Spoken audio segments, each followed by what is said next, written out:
자, 1:1 제자 양육 말씀 공부 오늘 51번째 시간이고 성령 충만한 삶 6번째 시간으로 함께 우리 말씀 공부하겠습니다. 자, 1:1 제자 양육 책을 가지고 계신 분들은 144쪽을 펴시면 되겠습니다. 1:1 제자 양육 교재 144쪽에 성령 충만한 삶에 있어서 지난주에 우리가 성령 충만을 받은 결과가 무엇인가 에 대한 이야기를 하면서 마쳤습니다.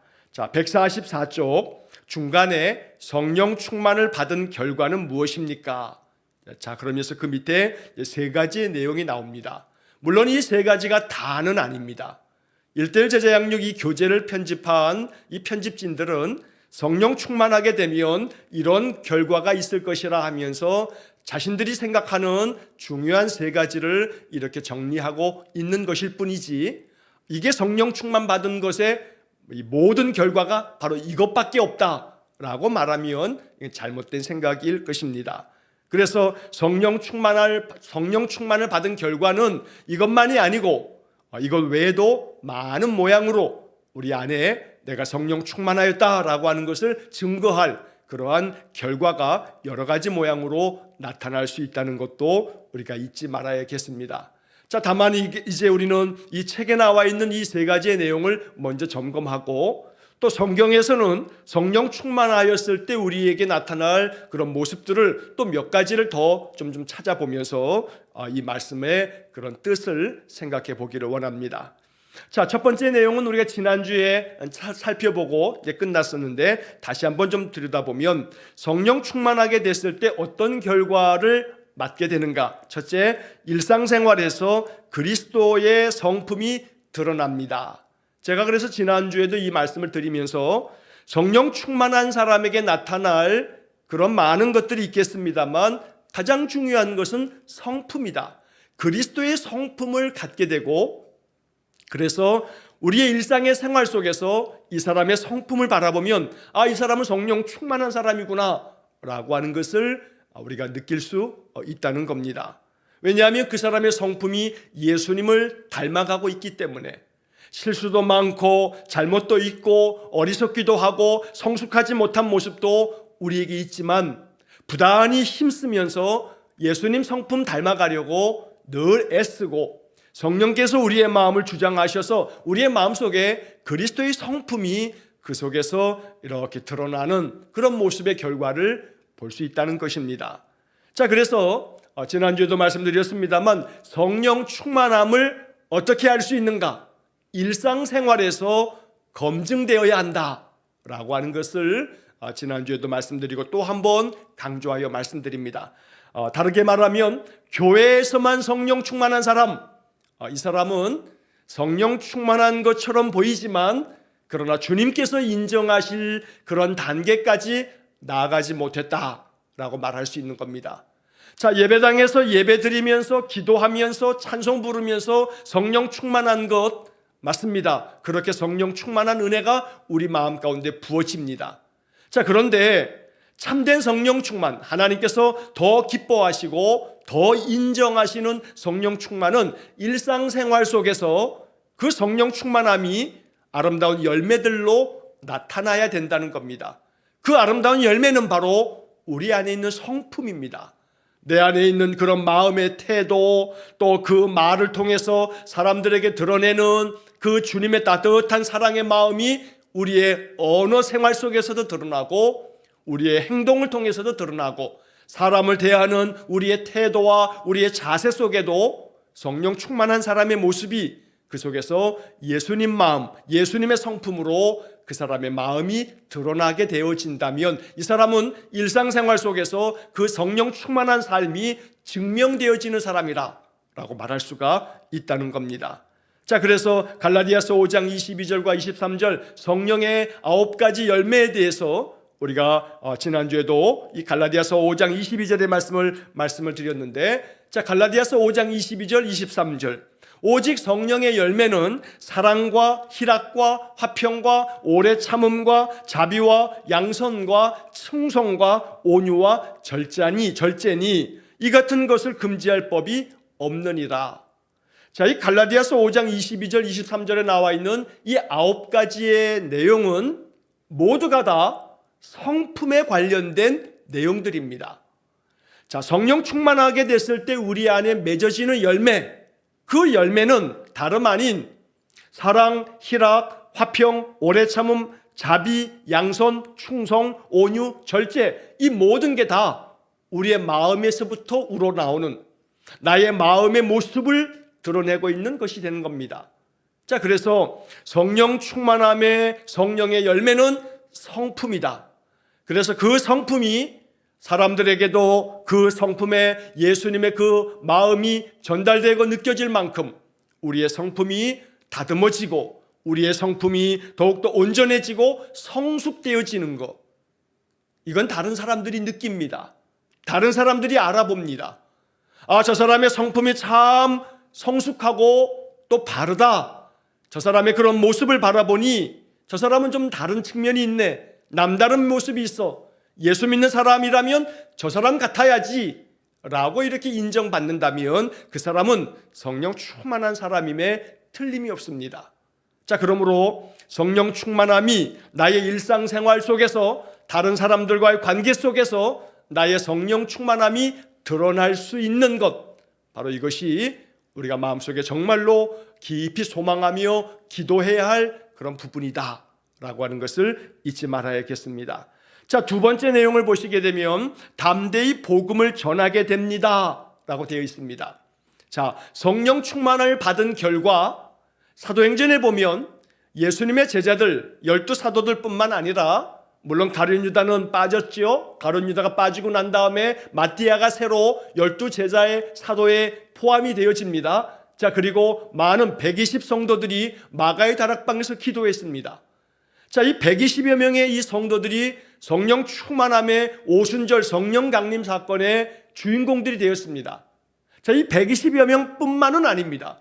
초대교회 많은 성도들이 저들이 마음 가운데 성령 충만함을 덧입고 그러면서 예수 그리스도의 복음을 전하는, 담대히 복음을 전하는 그런 모습으로 그들의 성령 충만함의 결과가 나타났다는 겁니다. 자, 여기서 우리는 이 성령 충만함이 담대히 복음을 전하는 것으로 드러나더라. 자, 그러면 복음을 전한다라고 하는 것이 자꾸 이제 우리는 복음을 전한다 그러면 예수 믿으세요, 교회 나오세요, 이 두 가지가 복음의 전체인 것처럼 생각하면 곤란합니다. 자, 예수 믿으세요, 맞습니다, 복음입니다. 또 교회 나오세요, 맞습니다, 그렇게 인도하는 게 필요합니다.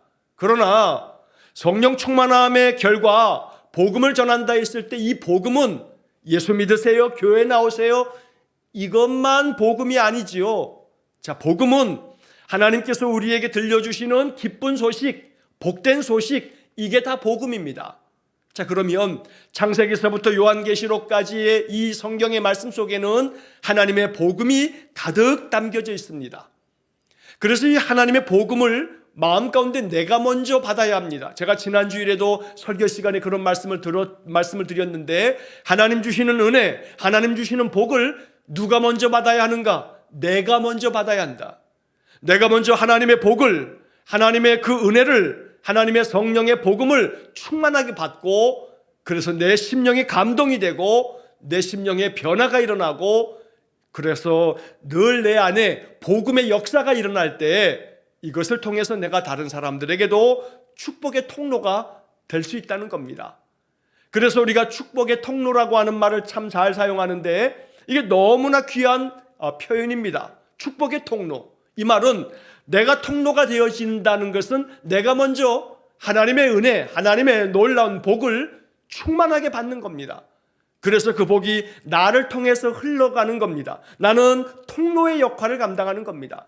하나님이 나를 통로 삼으셔서 하나님의 복을 전하도록 하시는 것. 그러니까 그 복을 전한다라고 하는 것에 바로 그 복음이 그 속에 있는 것입니다.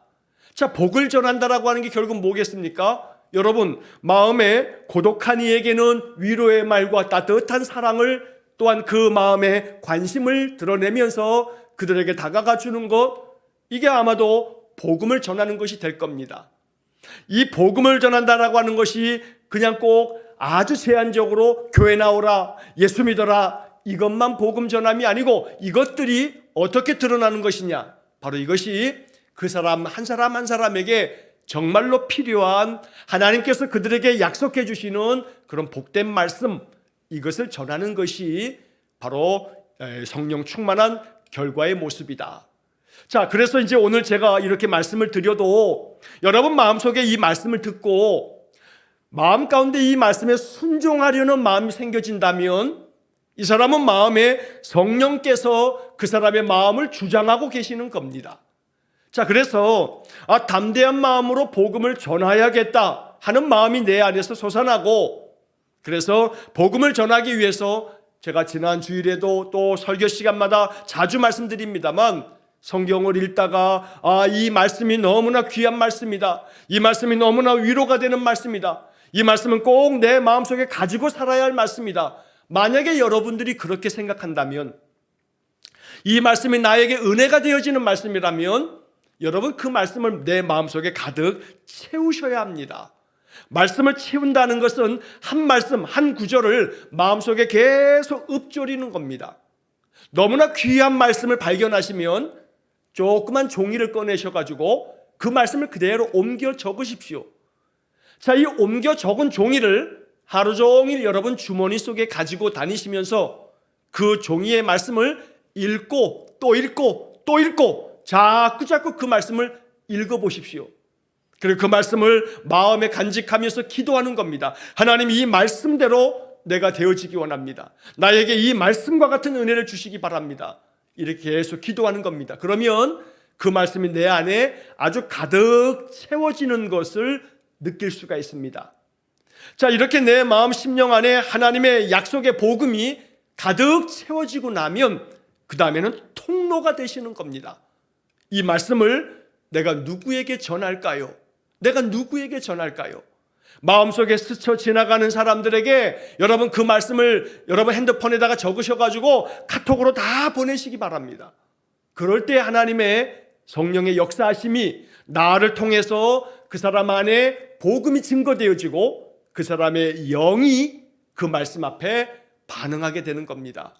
그 사람의 심령이 내 안에 충만해진 복음을 전하게 될 때 그 사람의 심령 가운데 하나님의 말씀의 역사가 일어날 수 있다는 것을 우리가 믿어야 합니다.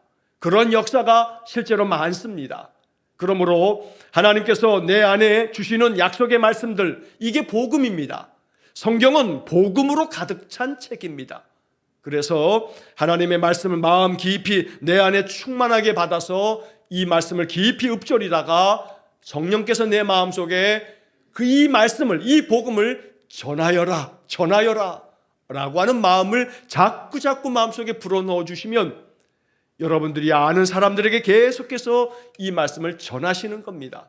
그러다 보면 성령께서 역사하셔서 그들 가운데 어떤 사람, 하나님의 때가 된 사람은 그 말씀 앞에서 정말로 하나님 앞에 더 깊은 믿음으로 나올 수 있다는 것을 잊지 말아야 합니다. 자, 그래서 담대히 복음을 전하는 것이 성령 충만한 사람의 모습 속에 드러나는 그러한 나타나는 모습이다라고 하는 것도 너무나 중요한 말씀이 됩니다. 자, 사도행전 4장 31절의 말씀이 거기 기록되어져 있는데 사도행전 4장 31절의 말씀을 보면 빌기를 다함에 모인 것이 진동하더니 무리가 다 성령이 충만하여 담대히 하나님의 말씀을 전하니라. 하나님의 말씀을 전하는 것, 담대하게 전하는 것, 이게 성령 충만한 사람들이 보여주었던 그런 모습이 된다는 겁니다. 그래서 성령 충만하면 담대하게 하나님의 말씀을 전할 수 있는 그런 용기가 생기고 지혜가 생긴다. 이게 성령 충만한 결과다라고 이렇게 우리 책에서 말해주고 있는 겁니다. 자, 세 번째 내용을 보시면 필요에 따라 각종 은사가 나타납니다. 자, 여기 이 세 번째 항목에 밑줄을 좀 그어놓으시고 앞에다 별표를 좀 한 두세 개 쳐놓으시면 좋겠습니다. 필요에 따라 각종 은사가 나타납니다. 성령 충만하게 되면 그 성령 충만함을 받았다라고 하는 것의 결과가 그렇다는 겁니다. 필요에 따라 각종 은사가 나타난다. 자, 이 성령의 은사에 대해서는 고린도전서 12장에도 많은 말씀들이 나와 있고 또 성령의 은사는 이것만 있는 것이 아니라 성경의 많은 곳에서 성령 충만한 사람에게 나타나는 여러 은사들이 기록이 되어집니다. 자, 여기서 중요한 것은 각종 은사가 나타나는데 뭐에 따라서 나타나냐면 필요에 따라. 자, 이 필요는 하나님께서 나를 사용하시기를 원하셔서 내게 필요한 은사를 주셔서 그 직임을 감당토록 하시는 것, 이게 바로 성령의 충만함을 통해서 우리 안에 나타나는 모습이다 라고 말하는 겁니다. 그러니까 성령의 은사를 다 받겠다, 성령의 은사를 나는 다 받을 거야, 이건 욕심입니다. 인간적인 생각에 불과합니다. 성령의 은사는 하나님께서 나를 통해서 일하시려고 하실 때 나에게 필요한 것들로 내게 허락하시는 겁니다. 선물로 주시는 겁니다. 자, 그러니까 성령의 은사가 성령 충만한 결과로 나타나지만 이 성령의 은사가 결코 자랑스럽게 나는 이러한 은사도 있고 저런 은사도 있고 나는 여러 성령의 은사가 있다고, 성령의 은사는 그 종류가 많이 내가 이것을 다 가지고 있다 자랑할 것이 아니라는 겁니다. 성령의 은사는 나보고 나 자신이 자랑스럽게 내가 이렇게 성령 충만하다라고 하는 것을 자랑하기 위해서 하나님 주시는 게 아니고 하나님 나라의 일을 감당하라고, 주님을 위해서 일하라고 주시는 그런 도구라는 사실을 잊지 말아야 합니다. 그래서 성령의 은사 가운데 우리가 방언의 은사가 있다고 이렇게 성경에 나올 때 이 방언의 은사라고 하는 것이 마치 자주 말씀드립니다만 한 20-30년 전만 하더라도 이 오순절 교단의 교회들, 한마디로 말하면 순복음교회 많은 교회들은 성령 충만함을 받았다라고 하는 가장 확실한 증거는 방언을 받은 것이다. 그러므로 방언을 받은 사람이 구원받은 사람이다. 방언을 받지 못했으면 아직도 성령 받지 못하였기 때문에 성령 세례를 받지 못하였으므로 이 사람은 구원받은 사람이라 할 수 없다 라고 하는 이야기를 많이 이야기했습니다. 그러나 지금은 이 순복음교회에서도 그렇게 가르치지 않습니다. 예전에 이 가르침들이 참으로 아직 잘 알지 못했을 때에 그러한 가르침이라 여기면서 지금은 그렇게 이야기하지 않습니다. 성령 충만함의 은사가 방언을 통해서 나타날 수 있습니다. 그러나 그 방언이 우리의 구원을 담보하는 구원받은 사람의 확실한 표지다라고 하는 것은 잘못된 생각입니다. 방언을 하지 못해도 내가 예수 그리스도를 믿음 안에서 구주로 영접하고 예수님 하나님의 아들 되며 그분의 십자가의 보혈로 내가 죄사함 받는다는 이 십자가의 복음을 마음의 믿음으로 받아들이는 사람은 모두가 다 하나님의 자녀가 되어지는 권세를 받고 구원받은 하나님의 백성이라는 겁니다. 또한 그러한 사람들 안에 성령 충만함을 통해서 하나님은 각기 다른 모양으로 우리에게 필요한 은사를 부어주십니다. 그러므로 은사에 현혹이 되면 안 됩니다. 오늘날 이 21세기에도 우리 주변에도 은사 중심 교회가 있습니다. 집회하면서 많은 은사들을 강조하는 교회들이 있습니다. 잘못된 것은 아닙니다만 자칫하면 은사 중심으로 흘러가다 보면 하나님의 말씀은 뒷전으로 하고 그저 은사가 표적으로 나타나서 어떠한 눈에 보이는 증거만을 찾으려고 하는 그런 모습으로 간다면 이건 균형을 잃어버린 잘못된 신앙으로 갈 수 있는 그러한 길이라는 것을 잊지 말아야 합니다. 자, 그러므로 필요에 따라 하나님께서 나를 통해서 일하시려고 하실 때 내게 주셔서 이 직임을 잘 감당하라고 나에게 주시는 그런 은사가 내게 주어질 수 있고, 또 아니면 내게 은사가 주어지지 않아도 하나님께서 내게 주시는 성령의 많은 그리스도의 성품과 열매를 가지고서도 주의 일을 감당할 수 있을 때 하나님은 우리에게 또 다른 은사, 저 사람에게는 저런 은사가 있는데 왜 나에게는 이런 은사가 없는가, 이렇게 비교할 필요가 하나 없다는 겁니다. 그러므로 우리가 이 성령 충만한 결과 여러 은사가 나타나지만 필요에 따라 하나님께서 하나님의 주권 가운데서 은사들을 부어주신다라고 하는 것도 우리가 잊지 말아야겠습니다.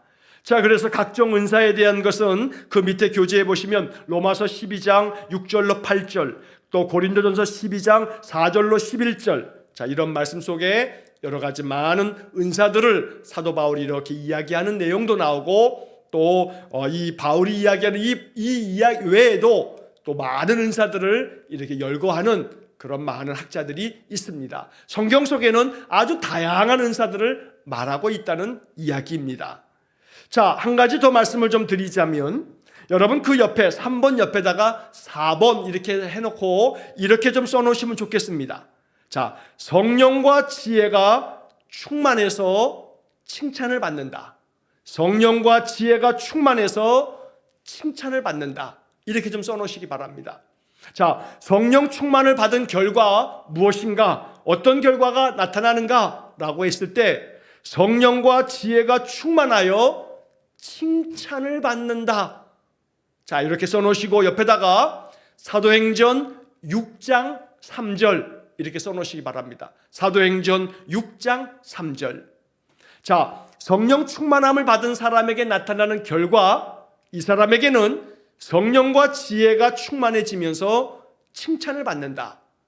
자, 사도행전 6장 3절의 말씀에 이러한 말씀이 나옵니다. 성령과 지혜가 충만하여 칭찬받는 사람 7을 택하라. 자, 이 말은 예루살렘 교회에서 7 집사, 우리 7 집사 스데반도 나오는 그 7 집사를 선택하는 그 과정의 이야기를 적어 놓은 겁니다. 그런데 이 사도행전 6장 3절의 말씀에서 중요한 것은 뭐냐면 성령과 지혜가 충만하여, 자, 성령과 지혜라고 하는 말이 이렇게 같이 붙어 있습니다. 자, 이것은 뭘 얘기하는 거냐면 성령 충만하다 했을 때 이 성령 충만한 사람에게 나타나는 것 중에 하나는 뭐냐면 지혜가 충만해집니다. 성령 충만한데 지혜가 충만하지 않은 사람은 아마 보기 어려울 겁니다. 성령 충만한 사람에게는 지혜가 충만해집니다. 그러므로 진실로 성령 충만하여 하나님의 말씀을 통해서 깊은 깨달음을 얻고 이 말씀을 마음에 받아서 말씀대로 늘 힘쓰며 살아가는 그런 지혜로움이 있을 때 이 사람은 많은 사람들에게 칭찬을 받는 사람이 된다는 겁니다. 이 사도행전 6장 3절의 말씀이 굉장히 중요합니다. 7 집사를 선택할 때 조건을 얘기하고 있는 것입니다만 이것은 모든 성도들에게 우리가 바라고 기도해야 할 내용이기도 합니다. 성령과 지혜가 충만하여 칭찬을 받는 사람, 그렇게 칭찬받는 사람이 바로 성령 충만한 사람이다 라고 말할 수 있다는 것입니다. 자, 그렇기 때문에 여기서 우리가 마음속에 정말로 깨달아야 할 것은 성령 충만하면 지혜로움을 가지고 자신의 말과 행실을 항상 돌아봅니다. 지혜롭다라고 할 때 이 지혜라고 하는 이 말 속에는 우리가 뭘 알아야 하냐면 하나님께서 주시는 지혜는 자기를 깊이 돌아볼 줄 아는 성찰의 지혜가 여기에 담겨 있습니다.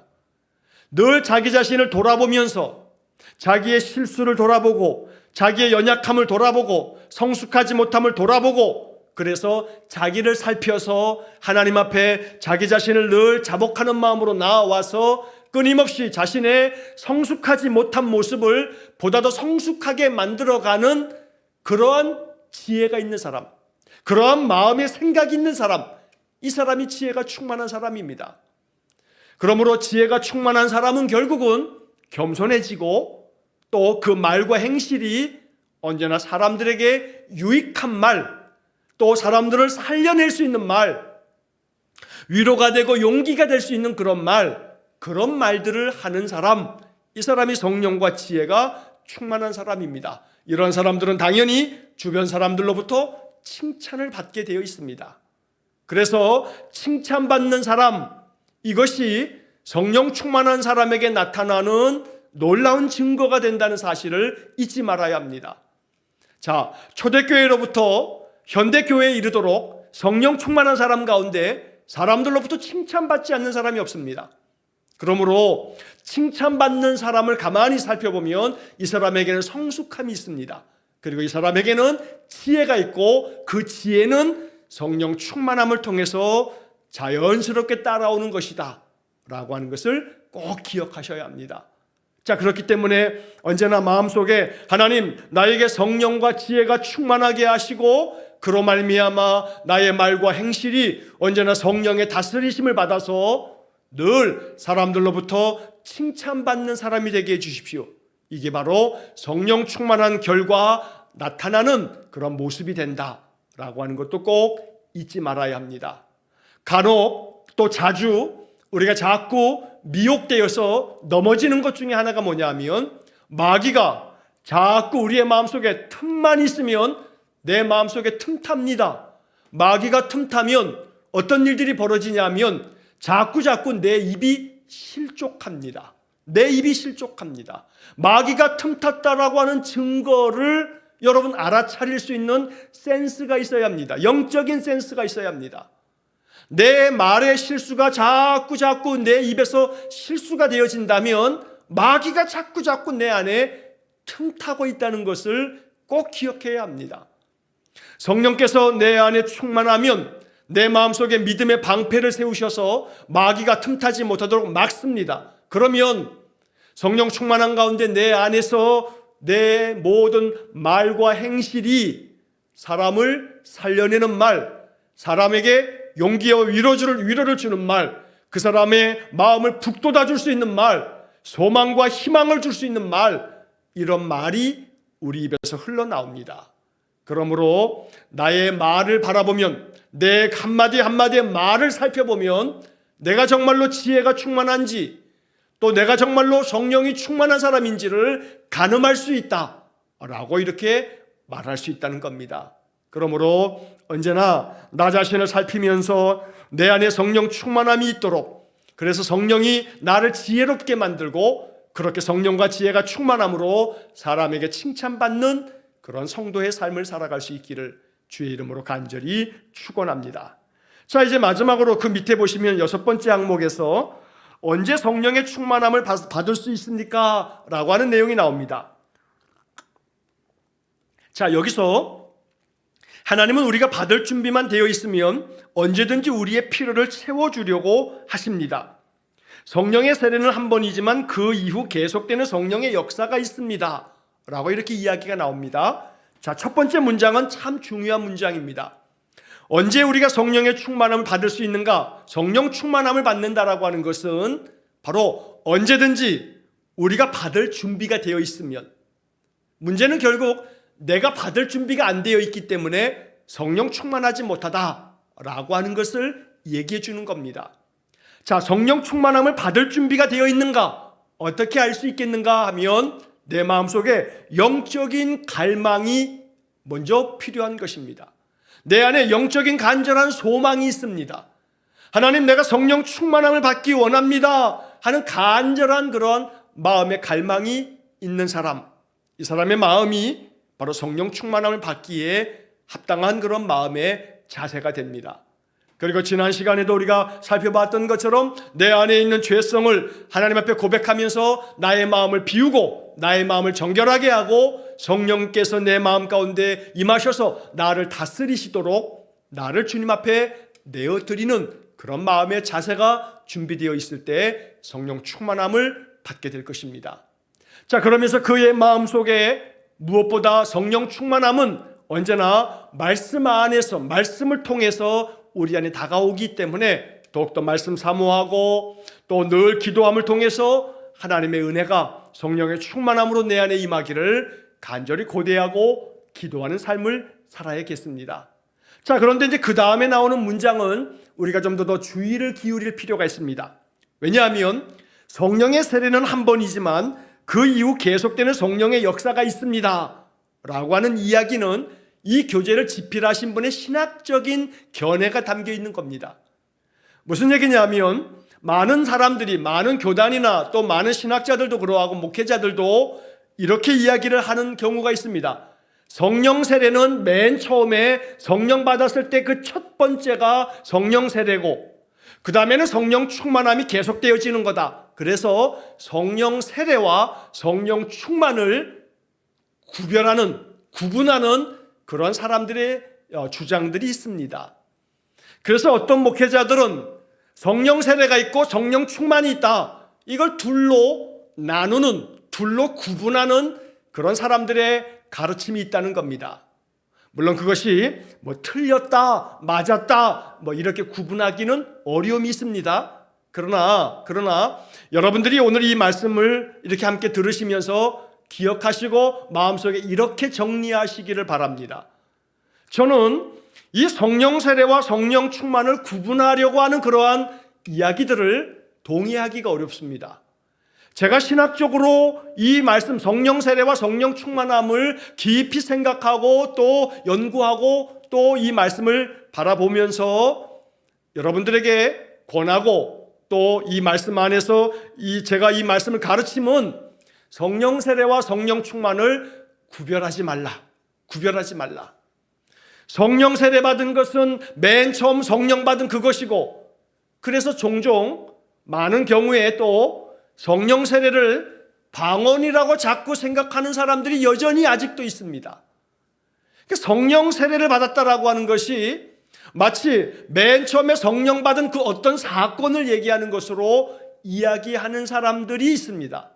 그러나 그것은 올바른 그러한 모습이라고 말할 수 없습니다.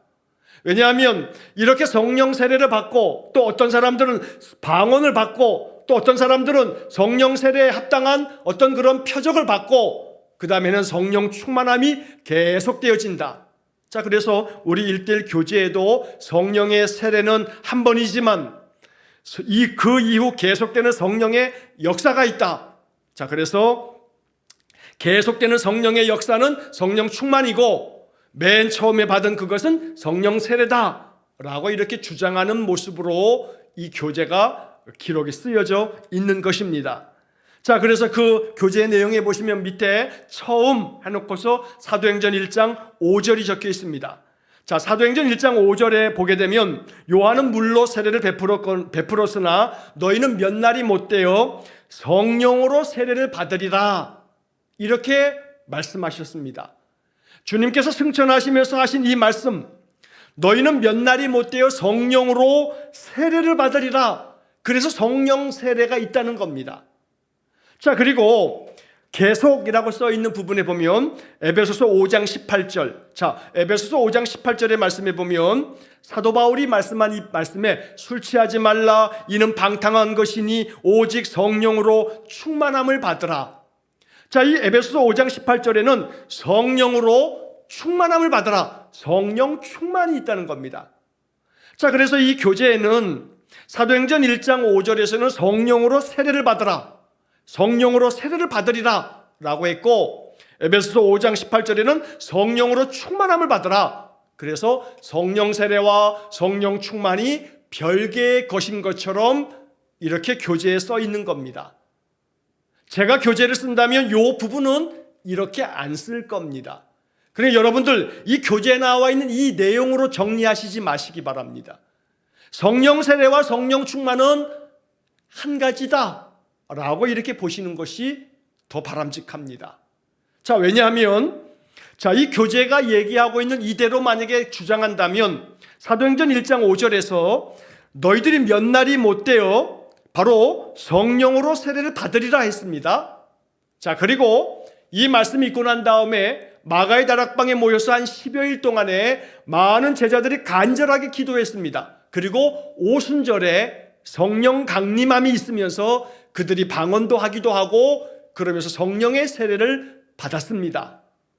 자, 그런데 여기서 한 가지 이제 여러분 그 여백에다가 요 성경 구절을 하나 좀 더 써놓으시기 바랍니다. 사도행전 2장 4절. 사도행전 2장 4절.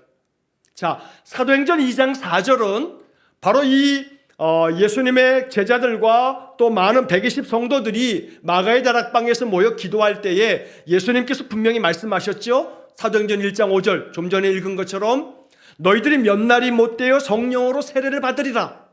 자, 성령으로 세례를 받을 거다. 몇 날이 못되어서. 그리고 몇 날이 못되어서 한 10여일이 지나고 난 다음에 오순절에 그들 안에 성령의 강림하심이 있었습니다. 자, 이 성령 강림을 기록하고 있는 게 사도행전 2장입니다. 그리고 사도행전 2장 4절의 말씀에 보면 이렇게 말씀이 기록되어 있습니다. 그들이 다 성령의 충만함을 받고 성령이 말하게 하심을 따라 다른 언어들로 말하기를 시작하니라. 여기서 다른 언어로 말한다는 것이 방언을 말하기 시작한 겁니다. 그런데 이 사도행전 2장 4절의 첫 마디가 뭐냐면 그들이 다 성령의 충만함을 받고 라고 써 있습니다. 자, 그러면 사도행전 1장 5절에서 예수님께서 승천하시면서 말씀하셨던 너희들이 몇 날이 못되어 성령의 세례를 받으리라 했으니까 성령 세례와 성령 충만이 별개의 것이라면 사도행전 2장 4절의 말씀에서 이렇게 기록되어져 있어야 되죠. 그들이 다 성령의 세례를 받고 성령이 말하게 하심을 따라 다른 언어들로 말하기를 시작하니라. 이렇게 기록되어져 있어야 됩니다. 그런데 성령을 받을 때 첫 번째 이 오순절 사건을 기록하면서 이 사도행전 2장 4절은 그들이 다 성령의 충만함을 받고 라고 말하고 있다는 겁니다. 뭔 말입니까? 성령 세례를 말씀했는데 성령 충만함을 받아서 방언을 말하기 시작했다고 말하고 있는 겁니다. 그러니까 제자들이 처음 성령 받았을 때의 모습을 사도행전 2장 4절은 그들이 다 성령의 충만함을 받고 이렇게 묘사하고 있다는 겁니다. 한마디로 말하면 성령 세례와 성령 충만이 같은 거다라고 사도행전은 1장과 2장에서 말하고 있다는 겁니다. 그래서 성령 세례와 성령 충만을 둘로 구분을 하고 맨 처음에 받는 것은 성령 세례고 나중에 계속 이어지는 것은 성령 충만이다 이렇게 말하는 분들이 계시면 아, 저분은 저렇게 가르치시는구나 하고 그냥 지나가면 됩니다. 그게 뭐 잘했다든지 잘못됐다든지 그건 틀렸다든지 그렇게 주장할 시시비비를 가릴 것이 아니라는 겁니다. 다만 한 가지, 사도행전 1장 5절에서 성령의 세례를 말씀하고 있다면 그 성령 세례의 모습을 사도행전 2장 4절은 성령의 충만함을 받았다라고 성령 충만으로 기록하고 있다는 것. 그러므로 성령 세례와 성령 충만은 하나라는 사실, 이걸 우리가 알고 있으면 되는 겁니다.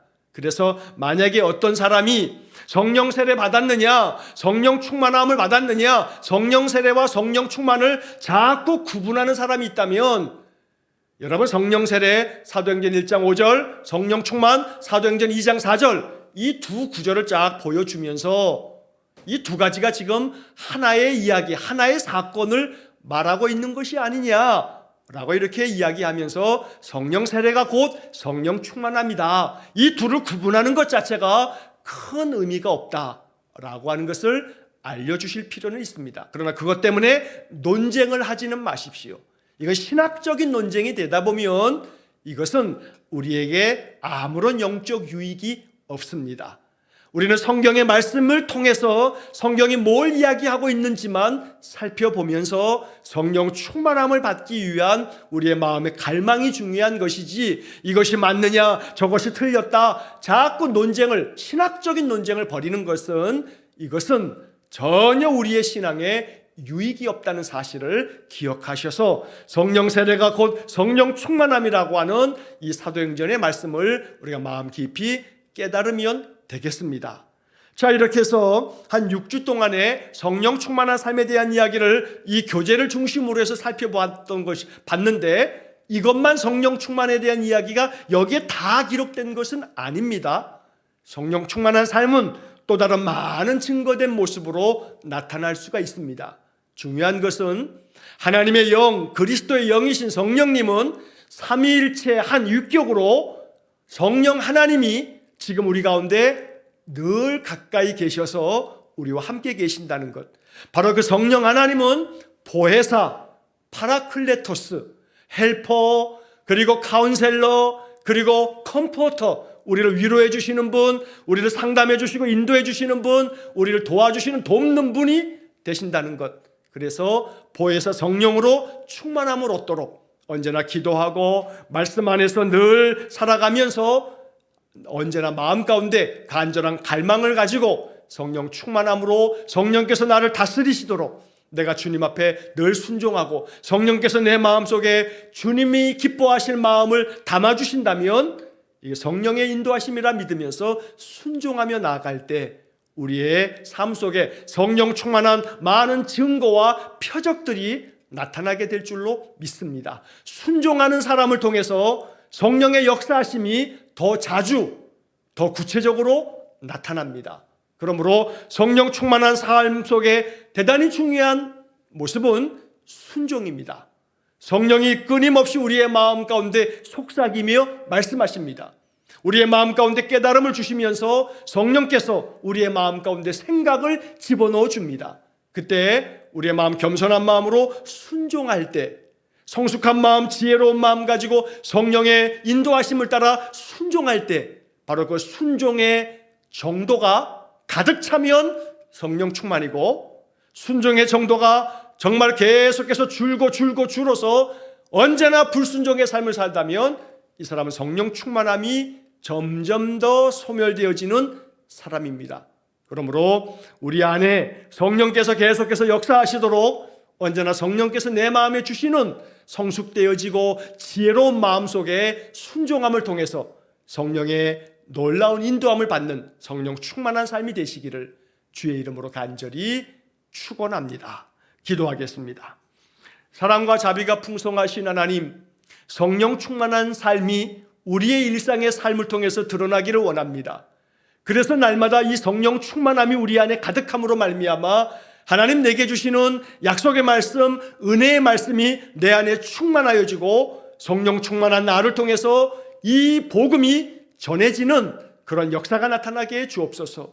또한 성령 충만함으로 말미암아 내 인생의 삶에 하나님의 나라, 하나님의 의를 위해서 내가 힘써 사용되기 원하오니 나에게 은사들을 부어주시고 무엇보다 성령과 지혜가 충만하여 늘 사람들에게 은혜를 끼침으로 칭찬받는 사람 되어지도록 역사하여 주옵소서. 그래서 언제나 성령 충만함이 우리의 일상의 삶을 통해서 아름다운 주님의 성품으로 나타나는 귀한 성도들 되게 해 주옵소서. 오직 우리의 인생의 모든 삶의 주인 되신 성령 하나님께서 우리의 마음 중심 가운데 늘 임하셔서 우리를 인도해 주시기를 간절히 원하며 예수님 이름으로 기도하옵나이다. 아멘. 우리 구주 예수 그리스도의 은혜와 하나님 아버지의 극진하신 사랑과 성령의 교통하심이 늘 성령 충만하여 그 성령 충만함이 삶을 통해서 드러나므로 오직 영광을 하나님께 올려드리기를 간절히 소원하며 기도하는 머리 숙인 귀한 성도들 위해 영원토록 함께 하시길 축원하옵나이다. 아멘.